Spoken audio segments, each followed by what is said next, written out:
ഷെയ്ഖുൽ അംബിയ എന്ന അപരനാമത്തിൽ അറിയപ്പെടുന്ന വലിയ പ്രവാചകരാണ് മഹാനായ നൂഹ് നബി അലൈഹിസ്സലാത്തു വസ്സലാം. നൂഹ് നബി അലൈഹിസ്സലാത്തു വസ്സലാമിൻ്റെ കാലത്താണല്ലോ തൂഫാൻ എന്ന വലിയ ജലപ്രളയമുണ്ടായത്. ആ പ്രളയത്തിൽ നിന്നും മഹാനവറുകൾ രക്ഷപ്പെട്ടത് ഒരു കപ്പലിൽ കയറിയിട്ടാണ്. ആ കപ്പൽ ഓടുന്നതും നിൽക്കുന്നതും ഒരു താക്കോലുകൊണ്ടാണ്. നൂഹ് നബിയുടെ കപ്പലിൻ്റെ താക്കോൽ ഒരു മനുഷ്യൻ്റെ കയ്യിൽ കിട്ടിയാൽ അവൻ ദുന്യാവിലും രക്ഷപ്പെട്ടു, ആഖിറത്തിലും രക്ഷപ്പെട്ടു. എന്താണ് നൂഹ് നബി അലൈഹിസ്സലാത്തു വസ്സലാമിൻ്റെ കപ്പലിൻ്റെ താക്കോൽ? അതെങ്ങനെയാണ് നമ്മൾ നേടേണ്ടത്? അത് നേടിക്കിട്ടിയാൽ എന്താണ് അതിനുള്ള ഗുണം? വിശദമായി നമുക്ക് ഈ ക്ലാസ്സിലൂടെ ആ കാര്യങ്ങൾ പഠിക്കാം. നമ്മുടെ ജീവിതത്തിൽ പ്രതിസന്ധികളും പ്രശ്നങ്ങളും ടെൻഷനുകളും മാറി മാറി വരികയാണ്. ഓരോ വീഡിയോകൾക്ക് താഴെയും നമ്മുടെ ദുആ വസിയത്തുകൾ പരിശോധിച്ചാൽ ഒരു വീഡിയോയുടെ താഴെ മക്കളുടെ കാര്യം പറഞ്ഞ് ദുആ വസിയത്ത് പറഞ്ഞവർ മറ്റൊരു വീഡിയോകൾക്ക് താഴെ വീടിൻ്റെ കാര്യം പറഞ്ഞ് പ്രയാസം പറയുകയാണ്. അതിന് മറ്റൊരു വീഡിയോയിൽ അവരുടെ ജോലിയുടെ ഇങ്ങനെ പ്രതിസന്ധികൾ പ്രയാസങ്ങൾ മാറി മാറിക്കൊണ്ടിരിക്കുകയാണ്. ഈ സമയത്ത് എല്ലാ പ്രതിസന്ധികളും ശരവേഗത്തിൽ പോവാൻ നൂഹ് നബി അലൈഹിസ്സലാത്തു വസ്സലാം ആ കപ്പലിൻ്റെ ഉള്ളിലിരുന്ന് പറഞ്ഞ ഒരു ദുആയുണ്ട്, ഒരു ചെറിയ ദുആ. ആ ദുആ നമ്മളും പറഞ്ഞാൽ നമ്മുടെയും പ്രതിസന്ധികൾ പടച്ചവൻ മാറ്റിത്തരും. ഏതാണ് ആ ദുആ? എന്താണ് ആ ദുആയിൻ്റെ അർത്ഥം? വിശദമായി നമുക്ക് ഇന്നത്തെ ഈ പഠന ക്ലാസ്സിൽ കേൾക്കാം. അല്ലാഹു തആല ഇത് കേൾക്കാനും ജീവിതത്തിൽ അമൽ ചെയ്യാനും തൗഫീക്ക് നൽകട്ടെ. ആമീൻ. അസ്സലാമു അലൈക്കും വറഹ്മത്തുള്ളാഹി വബറകാതുഹു. ബിസ്മില്ലാഹിർ റഹ്മാനിർ റഹീം. അൽഹംദുലില്ലാഹി വഖഫ വസലാമുൻ അലാ ഇബാദിഹിൽ ലദീന ഇസ്തഫാ. അമ്മാ ബഅദ്. ഏറ്റവും സ്നേഹ ബഹുമാനം നിറഞ്ഞ മുഅ്മിനീങ്ങളെ, ഉമ്മമാരെ, സഹോദരിമാരെ, സഹോദരങ്ങളെ, അൽഹംദുലില്ലാഹ് അല്ലാഹു സുബ്ഹാനഹു വ തആല നമ്മുടെ ഇബാദത്തുകൾ എല്ലാം പോരായ്മകൾ പരിഹരിച്ച് കബൂലാക്കി അനുഗ്രഹിക്കുമാറാവട്ടെ. നമ്മുടെ ഈ പരിശുദ്ധമായ ഇൽമിൻ്റെ മജ്ലിസ് അല്ലാഹു തആല സ്വീകരിക്കട്ടെ. ഒരുപാട് നമ്മൾ നന്മകൾ പറയുന്നുണ്ട്, ഒരുപാട് ദിക്റുകൾ പറയുന്നു, സ്വലാത്തുകൾ പറയുന്നു, അതിൻ്റെ ശ്രേഷ്ഠതകൾ മനസ്സിലാക്കുന്നു. അൽഹംദുലില്ലാഹ് ഇതൊക്കെ നമ്മുടെ ജീവിതത്തിൽ പ്രാവർത്തികമാക്കാൻ പടച്ച തമ്പുരാൻ തൗഫീക്ക് നൽകി അനുഗ്രഹിക്കുമാറാവട്ടെ. മരണപ്പെട്ടുപോയ എല്ലാവർക്കും പടച്ചവൻ സ്വർഗം നൽകട്ടെ. ആമീൻ യാ റബ്ബൽ ആലമീൻ. മഹാനായ നൂഹ് നബി അലൈഹിസ്സലാത്തു വസ്സലാമിന് ഒരു പേരുണ്ട്. ആ ഒരു പേര് മഹാന്റെ സ്ഥാനപ്പേരാണ് ഷെയ്ഖുൽ അംബിയ എന്നാണ്. ഷെയ്ഖുൽ അംബിയ, അതായത് അംബിയാക്കന്മാർ, പ്രവാചകന്മാരുടെ ഷെയ്ഖ്. ഷെയ്ഖ് എന്ന് പറഞ്ഞാൽ വൃദ്ധനായ ആള് അല്ലെങ്കിൽ ഏറ്റവും മുതിർന്ന ആള് എന്നൊക്കെയാണ് ഈ ഷെയ്ഖ് എന്ന് പറഞ്ഞാൽ അതിൻ്റെ അർത്ഥം. അപ്പോൾ ഷെയ്ഖുൽ അംബിയ ഈ പ്രവാചകന്മാരുടെ കൂട്ടത്തിൽ ഏറ്റവും കൂടുതൽ കാലം ജീവിച്ചിരുന്ന, ലോകത്ത് ജീവിച്ച പ്രവാചകരാണ് മഹാനായ നൂഹ് നബി അലൈഹിസ്സലാത്തു വസ്സലാം. ആദം നബി അലൈഹിസ്സലാം 1000 വർഷത്തിൽ താഴെയാണ് ജീവിച്ചത്. നൂഹ് നബി അലൈഹിസ്സലാത്തു വസ്സലാം 1000 വർഷത്തേക്കാൾ കൂടുതൽ, ഏകദേശം പറയുന്നത് 1060 ആ ഒരു സംതിങ്, പല അഭിപ്രായങ്ങളുണ്ട്. 1100 എന്നും അല്ലെങ്കിൽ 1060 എന്നൊക്കെ അഭിപ്രായ വ്യത്യാസമുണ്ട്. എന്നാൽ ഏതായാലും 1000-ലധികം വർഷം ജീവിച്ച വലിയ പ്രവാചകനാണ് മഹാനായ നൂഹ് നബി അലൈഹിസ്സലാം. ആദം നബി അലൈഹിസ്സലാത്തു വസ്സലാം നബിയായിരുന്നു. നൂഹ് നബി അലൈഹിസ്സലാത്തു വസ്സലാം നബിയുമായിരുന്നു, റസൂലുമായിരുന്നു. എങ്ങനെ? ആദം നബി ആരായിരുന്നു? നബിയായിരുന്നു. നബി എന്ന് പറഞ്ഞാൽ ആരാണ്? സ്വന്തമായി അള്ളാഹുവിൻ്റെ ഭാഗത്തു നിന്നും ഒരുപാട് കാര്യങ്ങൾ മനസ്സിലാകും, വഹി ഇറങ്ങും. അതെന്ത് ചെയ്യും? സ്വന്തം ജീവിതത്തിൽ പ്രാവർത്തികമാക്കും. മറ്റുള്ളവരെ അത് പഠിപ്പിക്കേണ്ട ഒരു ചുമതല ഈ ആദം നബിക്കില്ലായിരുന്നു. നൂഹ് നബി അലൈഹിസ്സലാത്തു വസ്സലാമിന് വഹി ഉണ്ടാകും. ജിബ്രീൽ വന്ന് ഓരോ കാര്യങ്ങളും പറഞ്ഞു കൊടുക്കും. അത് പറഞ്ഞു കൊടുക്കുമ്പോൾ ജീവിതത്തിൽ പ്രാവർത്തികമാക്കുന്നതോടൊപ്പം തന്നെ മറ്റുള്ളവർക്ക് കൂടി അറിയിച്ചു കൊടുക്കുമായിരുന്നു. ലോകത്ത് പ്രവാചകന്മാരുമുണ്ട്, റസൂലുമാരുമുണ്ട്. അതായത് നബിമാരുമുണ്ട്, റസൂലുമാരുമുണ്ട്. നബിമാരിൽപ്പെട്ട ആളാണ് മഹാനായ ആദം നബി അലൈഹിസ്സലാം, ഷീസ് നബി അലൈഹിസ്സലാം, ഇദ്രീസ് നബി അലൈഹിസ്സലാം. ഇവരൊക്കെ ആരാണ്? നബിമാരാണ്. മുർസലീങ്ങളിൽപ്പെട്ട, അതായത് റസൂലുമാരിൽപ്പെട്ട ആളാണ് മഹാനായ നൂഹ് നബി അലൈഹിസ്സലാം. അതുപോലെ തന്നെ ഈസാ നബി അലൈഹിസ്സലാം, മൂസാ നബി അലൈഹിസ്സലാം, അതുപോലെ തന്നെ നബി സല്ലല്ലാഹു അലൈഹി വസല്ലം തങ്ങൾ. ഇവരൊക്കെ ആരാണ്? റസൂലുമാരിൽപ്പെട്ടവരാണ്. അപ്പോൾ ആദം നബി അലൈഹിസ്സലാത്തു വസ്സലാം വലിയ പ്രവാചകനാണ്. ആദം നബിയുടെ മകനാണ്, മക്കളുടെ പരമ്പര എടുത്തു നോക്കിയാൽ ആദം നബിയുടെ മകനാണ് ഷീസ് നബി. ഷീസ് നബിയുടെ മകനാണ് മഹാനായ ഇദ്രീസ് നബി. ഇദ്രീസ് നബിയുടെ സന്താന പരമ്പരയിൽപ്പെട്ട ആളാണ് മഹാനായ നമ്മുടെ കഥാപുരുഷൻ മഹാനായ നൂഹ് നബി അലൈഹിസ്സലാത്തു വസ്സലാം. നൂഹ് നബി അലൈഹിസ്സലാത്തു വസ്സലാമിന്റെ ചരിത്രമൊക്കെ നമുക്കറിയാമല്ലോ. തൂഫാൻ എന്ന് പറയുന്ന വലിയ ജലപ്രളയമൊക്കെ വന്ന് ലോകം മുഴുവനും നശിച്ചുപോയ ചരിത്രമൊക്കെ നമ്മൾ കേട്ടിട്ടുണ്ട്. പല ഉസ്താദുമാരും പ്രസംഗിക്കുന്നത് നമ്മൾ കേട്ടിട്ടുണ്ട്. അതുപോലെ നമ്മൾ മദ്രസയിലൊക്കെ പഠിച്ചിട്ടുള്ളതാണ്. കൃഷിപ്പണിയായിരുന്നു മഹാനായ നൂഹ് നബി അലൈഹിസ്സലാത്തു വസ്സലാമിൻ്റെ ജോലി. അപ്പോൾ ഏകദേശം 950 വർഷം, യാ അല്ലാഹ്, 950 വർഷം മഹാനായ നൂഹ് നബി അലൈഹിസ്സലാം ജനങ്ങളെ ഇങ്ങനെ പ്രബോധനം ചെയ്തു. ദീനിലേക്ക് കടന്നുവാ, ആരാധനഗ്രഹൻ അള്ളാഹുവാണ് എന്നൊക്കെ ഇങ്ങനെ പ്രബോധനം ചെയ്തു. പക്ഷേ വിരലിൽ എണ്ണാവുന്ന ആളുകൾ മാത്രമാണ് മഹാനായ നൂഹ് നബി അലൈഹിസ്സലാത്തു വസ്സലാമിനെ അംഗീകരിച്ച് മഹാനവറുകളുടെ കൂടെ പരിശുദ്ധമായ ദീനിലേക്ക് കടന്നു വന്നത്. ആരും മഹാനവറുകളെ വകവെച്ചില്ലെന്നാണ്. എല്ലാവരും കളിയാക്കാൻ തുടങ്ങി. എല്ലാവരും കളിയാക്കുന്നു, മർദ്ദിക്കുന്നു, അടിക്കുന്നു, ഇടിക്കുന്നു. വലിയ പ്രയാസങ്ങൾ മഹാനായ നൂഹ് നബി അലൈഹിസ്സലാത്തു വസ്സലാം ജീവിതത്തിൽ ഏറ്റ ഒരു വലിയ പ്രവാചകരാണ്. അവസാനം അല്ലാഹു തആല പറഞ്ഞു, നൂഹ് നബിയെ ആ മലയുടെ മുകളിൽ കപ്പൽ നിർമ്മിക്കണം. അപ്പൊ നൂഹ് നബിക്ക് തന്നെ അത്ഭുതമായി, പടച്ചോനെ ഈ മലയുടെ മുകളിൽ കൊണ്ടുപോയി കപ്പൽ നിർമ്മിച്ചാൽ ഇതെങ്ങനെ വെള്ളത്തിലിറക്കും? വെള്ളത്തിലിറക്കണമെങ്കിൽ ഏതെങ്കിലും തീരപ്രദേശത്തല്ലേ കപ്പൽ ഉണ്ടാക്കേണ്ടത്? അങ്ങനെയാണല്ലോ നമ്മുടെയൊക്കെ നാട്ടിൽ. ഏതെങ്കിലും തീരപ്രദേശത്ത് കപ്പലുണ്ടാക്കി അപ്പോൾ വെള്ളത്തിലേക്ക് ഇറക്കാൻ എളുപ്പമാണ്. ഇത് മലയുടെ മുകളിൽ, ഇതെങ്ങനെയാ? അപ്പൊ നൂഹ് നബിയോട് അല്ലാഹ് പറഞ്ഞു, നൂഹേ, കപ്പൽ നിർമ്മിക്കാൻ പറഞ്ഞത് ഞാനല്ലേ? അതെ. അത് ആ കപ്പൽ ഓടിക്കാനുള്ള വെള്ളം ഞാൻ തന്നെ കൊണ്ടുവരും. പിന്നെ നൂഹ് നബി ഒന്നും പറഞ്ഞില്ല. അങ്ങനെ കപ്പൽ നിർമ്മിക്കാൻ തുടങ്ങി. ഒരുപാട് നാളുകൾക്ക് ശേഷം, ഏകദേശം പറയുന്നുണ്ട് 19 മാസം എന്നാണ്, 19 മാസം കൊണ്ട് നൂഹ് നബി അലൈഹി സ്വലാം ഒരു വലിയ കപ്പൽ നിർമ്മിച്ചു. 3 തട്ടുകളുള്ള വലിയ കപ്പലാണ്. എന്നിട്ട് നൂഹ് നബി അലൈഹി സ്വലാത്തു വസ്സലാമയോട് അല്ലാഹു തആല പറഞ്ഞു, നൂഹേ, ലോകത്തുള്ള എല്ലാ ജീവജാലങ്ങളുടെയും ഇണകളെ, ആണിനെയും പെണ്ണിനെയും കപ്പലിലേക്ക് കയറ്റാൻ പറഞ്ഞു. അങ്ങനെ ഓരോ സ്ഥലങ്ങളിൽ പോയി ഓരോ ജീവികളെ, ഇണകളെ കണ്ടെത്തി അവയെല്ലാം ഈ കപ്പലിലേക്ക് കയറ്റുകയാണ്. ആ സമയത്താണ് ശത്രുക്കൾ കളിയാക്കാൻ തുടങ്ങി. നീ എത്ര മണ്ടനാണ് നൂഹേ എന്നൊക്കെ പറഞ്ഞ് കളിയാക്കാൻ തുടങ്ങി. കാരണം ഈ മലയുടെ മുകളിൽ കൊണ്ടുപോയി എന്തിനാ കപ്പൽ ഉണ്ടാക്കുന്നത്? ആ സമയത്താണ് വിശുദ്ധമായ ഖുർആൻ പറയുന്നുണ്ട്, ആകാശ ലോകത്ത് നിന്നും മഴ ഇങ്ങനെ പെയ്യുകയാണ്, ഭൂമിയിൽ നിന്നും വെള്ളം ഇങ്ങനെ ഉയർന്നു വരികയാണ്.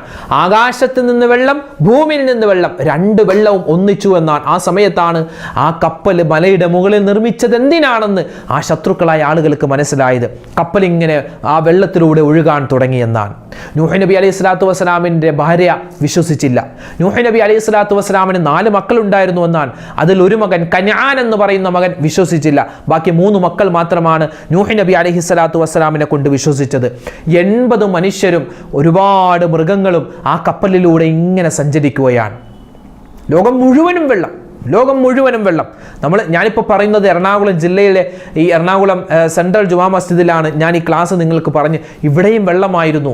നിങ്ങളൊക്കെ മലപ്പുറംകാരുണ്ട്, കാസർഗോഡുകാരുണ്ട്, അതുപോലെ കർണാടകക്കാരുണ്ട്, തിരുവനന്തപുരംകാരുണ്ട്, ആലപ്പുഴക്കാരുണ്ട്, കൊല്ലം ജില്ലക്കാരുണ്ട്, തമിഴ്നാട്ടുകാരുണ്ട്, ഈ വീഡിയോ കാണുന്ന ഗൾഫിലിരുന്ന് കാണുന്ന ആളുകളുണ്ട്. നിങ്ങൾ എവിടെയാണോ അവിടെയൊക്കെ വെള്ളം വന്ന് മൂടിയിരുന്നു. മഹാനായ നൂഹ് നബി അലൈഹി സ്വലാത്തു വസ്സലാമിൻ്റെ കാലത്ത് ആ ജലപ്രളയത്തിൽ അങ്ങനെ ഭൂമി മുഴുവനും വെള്ളമായി. 40 ദിവസം അതിങ്ങനെ, 40 ദിവസം ഒന്നുമുണ്ട്, 80 ദിവസം എന്നുമുണ്ട്, പല അഭിപ്രായങ്ങളുണ്ട്. ആ കപ്പൽ ഇങ്ങനെ സഞ്ചരിച്ചു എന്നാണ്. അവസാനം തുർക്കിയിലെ അറാറത്ത് പർവ്വത നിരകളിലുള്ള ജൂതി പർവ്വതത്തിൽ പോയി ഈ കപ്പൽ നങ്കൂരമിട്ടു എന്ന് നമുക്ക് ചരിത്രത്തിൽ കാണാം. ഇത് നൂഹ് നബിയുടെ ചെറിയൊരു ചരിത്രം എൻ്റെ ഉമ്മമാർക്കും ഉപ്പമാർക്കും ഞാൻ പറഞ്ഞു തന്നു എന്ന് മാത്രം. ഇനിയാണ് പറയാൻ പോകുന്നത്, നൂഹ് നബി അലൈഹി സ്വലാത്തു വസ്സലാം തൻ്റെ ആ കപ്പലിൽ വെച്ച് മഹാനവറുകൾ ചെയ്തൊരു ദുആയുണ്ട്. ആ ദുആ അത് പഠിച്ചാൽ, അത് നമ്മുടെ ജീവിതത്തിൽ നമ്മൾ പറഞ്ഞാൽ ഇൻഷാ അല്ലാഹ് നമ്മുടെ ജീവിതത്തിൽ എന്തൊക്കെ പ്രശ്നങ്ങളുണ്ടോ, പ്രശ്നങ്ങൾക്കുള്ള പരിഹാരമാണല്ലോ നമ്മൾ ഇന്ന് തേടുന്നത്, അല്ലേ? പ്രശ്നങ്ങൾക്കുള്ള പ്രശ്നങ്ങളില്ലാത്തവരാരുമില്ല. എല്ലാവർക്കും ഓരോ പ്രയാസങ്ങളുണ്ട്, ഓരോ പ്രതിസന്ധികളുണ്ട്. ഓരോരുക്കും വ്യത്യസ്തമായ രോഗങ്ങളും വ്യത്യസ്തമായ പ്രതിസന്ധികളുമാണ്. അപ്പോൾ ഏത് പ്രതിസന്ധിയാവട്ടെ അതിൽ നിന്നെല്ലാം കരകയറാൻ മഹാനായ നൂഹ് നബി അലൈഹി സ്വലാത്തു വസ്സലാം പറഞ്ഞ ദുആ നമ്മുടെ ജീവിതത്തിൽ നമുക്ക് കൊണ്ടുവരാൻ പറ്റണം. ഏതാണ് ആ ദുആ? മഹാനായ നൂഹ് നബി അലൈഹി സ്വലാത്തു വസ്സലാം ദുആ ചെയ്യുകയാണ്, റബ്ബി അൻസിൽനി മുൻസലൻ മുബാറകൻ വ അന്ത ഖൈറുൽ മുൻസിലീൻ. വിശുദ്ധമായ ഖുർആനിലുള്ള ഒരു ദുആയാണ്, നിങ്ങൾക്ക് സ്ക്രീനിൽ കാണാം. ഈ ദുആ ഇന്ന് തന്നെ നിങ്ങൾ പഠിച്ചു വെക്കണേ, ഇത് എഴുതി വെക്കണേ. മനപ്പാഠമാക്കാൻ പറ്റിയാൽ ഏറ്റവും ഖൈറാണ്, ഏറ്റവും നല്ലതാണ്. എന്ത് പ്രയാസം വന്നാലും, ജോലിയില്ലാത്തവരാണോ, വീട് പണി തുടങ്ങിയവരാണോ, മക്കളില്ലാതെ വിഷമിക്കുന്നവരാണോ, പ്രതിസന്ധികൾ ഉള്ളവരാണോ, കള്ളക്കേസുകളിൽ കുടുങ്ങിയവരാണോ, അതുപോലെ തന്നെ പരീക്ഷ എഴുതാൻ പോകുന്നവരാണോ, ഇന്റർവ്യൂ അറ്റൻഡ് ചെയ്യാൻ പോകുന്നവരാണോ, ഇപ്പോൾ ഡെലിവറി നടക്കാൻ പോകുന്ന സഹോദരിമാരുണ്ടാകും, എല്ലാവർക്കും പറയാൻ പറ്റിയ ഒരു ദുആയാണ്. റബ്ബി അൻസിൽനി മുൻസലൻ മുബാറകൻ വ അൻത ഖൈറുൽ മുൻസിലീൻ. അല്ലാഹുവേ, അനുഗ്രഹീതമായ ഒരിടത്ത് നീ എന്നെ ഇറക്കിത്തരണമേ അല്ലാ, ഇറക്കുന്നവരിൽ ഏറ്റവും ഉത്തമനാണല്ലോ നീ. ഇത് നൂഹ് നബി അലൈഹിസ്സലാത്തു വസ്സലാം കപ്പലിൽ വെച്ച്, ഈ കപ്പൽ എവിടെയെങ്കിലും ഒന്ന് പോയി നിൽക്കണ്ടേ, അപ്പൊ പറഞ്ഞ ദുആയാണ്. അതായത് ആ ഒരു പ്രതിസന്ധി ഘട്ടത്തിൽ മഹാനവറുകൾ ചെയ്ത ദുആ. നമ്മുടെ ജീവിതത്തിൽ ആ കപ്പലിന്റെ രൂപത്തിൽ പല പല പ്രതിസന്ധികളും വരാം. മഹാനവറുകളുടെ ജീവിതത്തിൽ കപ്പലിൽ കയറിയിട്ട് ആ ഒരു പ്രതിസന്ധിയുടെ സമയത്താണ് ഈ ദുആ ചെയ്തതെങ്കിൽ, നമ്മൾ നമ്മുടെ ജീവിതത്തിലുള്ള പ്രതിസന്ധികളുടെ സമയത്ത് ഈ ദുആ ചെയ്താൽ ഇൻഷാ അല്ലാഹ് നൂഹ് നബിക്ക് അല്ലാഹു തആല കൊടുത്ത വിജയം പോലെ നമുക്കും അല്ലാഹു വിജയം നൽകും. ഒന്ന് പറഞ്ഞ എല്ലാവരും ആ ദുആ എന്ന് പറഞ്ഞ്, ആ ആയത്താണ്, ഖുർആൻ ആയത്താണ്, എല്ലാവരും ഒന്ന് പറഞ്ഞ് റബ്ബി അൻസിൽനി മുൻസലൻ മുബാറകൻ വ അൻത ഖൈറുൽ മുൻസിലീൻ. അല്ലാഹു തആല നമ്മളിൽ നിന്നും സ്വീകരിക്കുമാറാവട്ടെ. ഈ ദുആഇന്റെ ബറക്കത്ത് കൊണ്ട് എല്ലാ പ്രതിസന്ധികളും പടച്ച തമ്പുരാൻ മാറ്റി എല്ലാവിധ ഖൈറും സന്തോഷവും നമുക്ക് നൽകി അനുഗ്രഹിക്കുമാറാവട്ടെ. ആമീൻ യാ റബ്ബൽ ആലമീൻ. ഇനി നമ്മൾ പറയാൻ പോകുന്നു, അപ്പോൾ ദുആ പഠിച്ചല്ലോ. നൂഹ് നബി അലൈഹിസ്സലാത്തു വസ്സലാമിന്റെ കപ്പൽ, ആ കപ്പലിന്റെ താക്കോല്, ആ താക്കോല് ഒരാളുടെ കയ്യിലുണ്ട് എങ്കിൽ അയാൾ രക്ഷപ്പെട്ടു. ഏതാണ് ഉസ്താദ് താക്കോല്? വിശുദ്ധമായ ഖുർആൻ സൂറത്തുൽ ഹൂദിന്റെ 41-ാമത്തെ ആയത്ത് അല്ലാഹു തആല പറയുന്നു, ബിസ്മില്ലാഹി മജ്റേഹാ വ മുർസാഹാ. നൂഹ് നബി അലൈഹിസ്സലാത്തു വസ്സലാമിന്റെ കപ്പലിന്റെ താക്കോൽ അതേതായിരുന്നു എന്നറിയോ? ബിസ്മില്ലാ എന്ന വാക്കായിരുന്നു. ബിസ്മില്ലാ എന്ന വാക്ക് ആ താക്കോല് പറയുമ്പോൾ, ആ താക്കോൽ കൊണ്ട് തിരിക്കുക എന്ന് പറയൂല്ലോ നമ്മൾ, എന്നതുപോലെ മഹാനായ നൂഹ് നബി അലൈഹി സ്വലാം കപ്പലിൽ കയറിയിട്ട് ബിസ്മില്ലാ എന്ന് പറയുമ്പോൾ കപ്പൽ ഇങ്ങനെ ഓടുമെന്നാണ്. വീണ്ടും ബിസ്മില്ലാ എന്ന് പറഞ്ഞാൽ കപ്പൽ നിൽക്കുമെന്നാണ്. അപ്പൊ താക്കോലതാണ്. അതായത് ആ എഞ്ചിൻ ഓണാക്കാനും എഞ്ചിൻ ഓഫാക്കാനുമുള്ള നമ്മുടെ കയ്യിലുള്ള താക്കോല് പോലെ, കീ പോലെ മഹാനായ നൂഹ് നബി അലൈഹി സ്വലാത്തു വസ്സലാമിന്റെ എഞ്ചിൻ ഇല്ലാത്ത ആ കപ്പൽ ഓടിയത് അത് ബിസ്മില്ലാ എന്ന ആ ഒരു കീ കൊണ്ടാണ്, ആ ഒരു താക്കോല് കൊണ്ടാണ്. അപ്പൊ നമ്മുടെ ജീവിതത്തിലും ഈ ഒരു താക്കോല് മുറുകെ പിടിച്ചാൽ ഒരുപാട് കൂലിയാണ്, ഒരുപാട് കൂലിയാണ്. നൂഹ് നബി അലൈഹി സ്വലാത്തു വസ്സലാമിന്റെ ആ കപ്പൽ ഓടിയിരുന്ന ആ താക്കോലാകുന്ന ബിസ്മില്ലാഹി എന്ന ആ വാക്കിന്റെ 5 പ്രത്യേകതകൾ കൂടി നമുക്ക് ഇൻഷാ അല്ലാഹ് ഇന്നത്തെ വീഡിയോയിൽ പരിചയപ്പെടാം. ബിസ്മില്ലാ, അതെ, അത് അള്ളാഹുവിന്റെ റഹ്മത്തിനെ കുറിക്കുന്ന വാക്കാണ്, അള്ളാഹുവിന്റെ റഹ്മത്തിനെ കുറിക്കുന്ന വാക്കുകളാണ്. ബിസ്മില്ലാഹിർ റഹ്മാനിർ റഹീം എന്നതിന് ഒരുപാട് അത്ഭുതപ്പെടുത്തുന്ന ഗുണങ്ങളുണ്ട്. ഒരിക്കൽ മഹാനായ ഉമർ ഇബ്നുൽ ഖത്താബ് റളിയല്ലാഹു അൻഹു, ഉമർ തങ്ങളുടെ അടുക്കൽ ഒരു രാജാവിൻ്റെ ഭടൻ വന്നു. കൈസർ രാജാവിൻ്റെ ഭടനാണ് വന്നത്. കൈസർ രാജാവ് പറഞ്ഞു വിട്ട ആളാണ്. അങ്ങനെ ഉമർ റളിയല്ലാഹു അൻഹുവിൻ്റെ അടുക്കൽ വന്നിട്ട് പറഞ്ഞു, ഉമർ തങ്ങളെ, ഞാൻ കൈസർ രാജാവ് പറഞ്ഞിട്ട് വരികയാണ്. കാരണം ഞങ്ങളുടെ രാജാവിന് ഒരു വലിയ അസുഖമുണ്ട്, കാലങ്ങളായിട്ടുള്ള അസുഖമാണ്. അത് എത്രയോ വൈദ്യന്മാർ പരിശോധിച്ചിട്ടും ആ രോഗം മാറുന്നില്ല. അതായത് രോഗം എന്താണ്? കലശലായ തലവേദനയാണ്. തലവേദന എത്ര മരുന്ന് കഴിച്ചിട്ടും മാറുന്നില്ല. എന്താണ് ഇതിനുള്ള പോംവഴി? ആ സമയത്ത് ഉമർ ഇബ്നുൽ ഖത്താബ് റളിയല്ലാഹു തആല അൻഹു ഒരു തൊപ്പി എടുത്തിട്ട് ആ തൊപ്പി കൊടുത്തിട്ട് പറയുകയാണ്, ഈ തൊപ്പി ഇത് നിങ്ങളുടെ രാജാവിന് കൊടുക്കുക. അങ്ങനെ ആ ഭടൻ ആ തൊപ്പിയുമായിട്ട് ചെന്നു കൈസർ രാജാവിൻ്റെ കയ്യിൽ കൊടുത്തിട്ട് പറഞ്ഞു, ഇത് താങ്കൾ തലയിൽ ധരിക്കുന്ന സമയത്തൊക്കെ താങ്കൾക്ക് ആ വേദനയിൽ നിന്നും ഷിഫ ഉണ്ടാകും. ഉടൻ തന്നെ ആ രാജാവ് എന്ത് ചെയ്തു? ആ തൊപ്പി എടുത്തു ധരിച്ചു എന്നാണ്. അത്രയും നാള് മാറാത്ത തലവേദന ആ തൊപ്പി വെച്ച സമയത്ത് മാറി എന്നാണ്. ഇത് ചരിത്രത്തിൽ കാണാം. അത്ഭുതകരമായി, എല്ലാവർക്കും അത്ഭുതമായി. ഈ തൊപ്പി വെക്കുമ്പോൾ തലവേദന പോകുന്നു, തൊപ്പി മാറ്റി കുറച്ച് കഴിയുമ്പോൾ തലവേദന പഴയതുപോലെ വരികയാണ്. ആ സമയത്ത് മഹാനായ ഉമർ ഇബ്നുൽ ഖത്താബ് റളിയല്ലാഹു തആല അൻഹുവിനോട് ചോദിക്കപ്പെട്ടു, എന്താണ് ഈ തൊപ്പി? എന്ത് മാന്ത്രിക തൊപ്പിയാണോ ഇത്? ആ സമയത്ത് ഉമർ തങ്ങൾ പറഞ്ഞു, ഇതൊരു മാന്ത്രിക തൊപ്പിയല്ല, സാധാ തൊപ്പിയാണ്. കലൻസുവത്ത് എന്നാണ് തൊപ്പിയുടെ അറബിയിൽ പറയുക. കലൻസുവത്ത്, ഇത് സാധാരണ ഒരു കലൻസുവത്താണ്. പക്ഷേ ഇതിൻ്റെ ഉള്ളിൽ ഞാൻ അള്ളാഹുവിന് ഏറ്റവും കൂടുതൽ ഇഷ്ടമുള്ള 2 ഇസ്മുകൾ അടങ്ങുന്ന ഒരു ആയത്ത് എഴുതി വെച്ചിട്ടുണ്ട്. ഏതാണത്? ബിസ്മില്ലാഹിർ റഹ്മാനിർ റഹീം.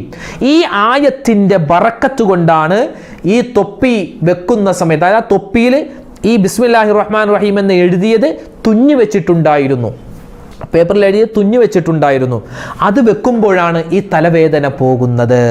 അപ്പോൾ ബിസ്മില്ലാഹിർ റഹ്മാനിർ റഹീം എന്നുള്ളത് രോഗങ്ങൾക്കുള്ള ശിഫയാണ്. രണ്ടാമതായി ഇതിൻ്റെ പ്രത്യേകത നമ്മൾ മനസ്സിലാക്കേണ്ടത്, ഭക്ഷണം കഴിക്കുന്ന സമയത്ത്, വെള്ളം കുടിക്കുന്ന സമയത്ത്, എന്ത് നല്ല കാര്യം ചെയ്യാൻ തുടങ്ങുമ്പോഴും ബിസ്മില്ലാഹിർ റഹ്മാനിർ റഹീം എന്ന് പറഞ്ഞിട്ടാണോ നമ്മൾ ചെയ്യുന്നത്, അതിൽ ബറക്കത്തുണ്ടെന്നാണ്.